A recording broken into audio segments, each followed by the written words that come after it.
June 9 Jammu ಕಾಶ್ಮೀರದ ಶಿವಕೋರಿ ಮಂದಿರದಿಂದ ಕಟ್ರಾದಲ್ಲಿರೋ ವೈಷ್ಣೋದೇವಿ ಶಕ್ತಿ ಪೀಠದ ಕಡೆ ತೆರಳುತ್ತಾ ಇದ್ದಂತಹ ಬಸ್ಸನ್ನು ರಿಯಾಸಿಯಲ್ಲಿ ಅಟ್ಯಾಕ್ ಮಾಡಿದ ಟೆರರಿಸ್ಟ್ 43ಕ್ಕೂ ಅಧಿಕ ಅಮಾಯಕರನ್ನ ಸೀರಿಯಸ್ ಆಗಿ ಇಂಜೋರ್ ಮಾಡಿದ್ದಲ್ಲದೆ 2 ವರ್ಷದ ಮಗು ಲೇವಾಂಶ ಸಹ ಸೇರಿದ ಹಾಗೆ 9 ಜನರನ್ನ ಬ್ರೂಟಲ್ ಆಗಿ ಹತ್ಯೆ ಮಾಡ್ತಾರೆ on the same day Narendra Modi ನೇತೃತ್ವದ NDA 3.0 ಗವರ್ಮೆಂಟ್ನ ಸ್ವೇರಿಂಗ್ ಸೆರೆಮನಿ.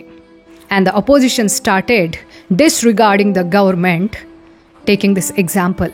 ನರೇಂದ್ರ ಮೋದಿ ಕಣಿವೆ ರಾಜ್ಯದಲ್ಲಿ ಶಾಂತಿ ಸೌಹಾರ್ದತೆಯನ್ನು ಸ್ಥಾಪನೆ ಮಾಡಿದ್ದೀನಿ ಅಂತ ಹೇಳ್ತಾರಲ್ವಾ, ವಾಟ್ ಅಬೌಟ್ ದಿಸ್ ಅಂತ ಕೇಳೋಕೆ ಶುರು ಮಾಡ್ತು. ಯಾವಾಗ ಈ ಎಲೆಕ್ಷನ್ ಮೊಹಲ್ಲ ಇತ್ತಲ್ವಾ, ಆ ಟೈಮಲ್ಲಿ ಇದೇ ಟೆರರಿಸ್ಟ್ ಅಟ್ಯಾಕಿಂದ 4ಕ್ಕೂ ಅಧಿಕ ಏರ್ಫೋರ್ಸ್ನ ಸೋಲ್ಜರ್ಸ್ ನಮಗೋಸ್ಕರ ಪ್ರಾಣ ಕೊಟ್ಟಿದ್ದಾರೆ. ಆವಾಗ ಯಾವುದೇ ಮೇನ್ ಸ್ಟ್ರೀಮ್ ಮೀಡಿಯಾ ಇದನ್ನು ದೊಡ್ಡ ವಿಚಾರ ಮಾಡಲೇ ಇಲ್ಲ. ಅಂದರೆ ನಮ್ಮ ಸೈನಿಕರ ಜೀವಕ್ಕೆ ಬೆಲೆ ಇಲ್ವಾ? ಅವರು ಹುಟ್ಟಿದ್ದು, ಬದುಕೋದು, ಸಾಯೋದು ಎಲ್ಲವೂ ಸಹ ನಮಗೋಸ್ಕರನೇ.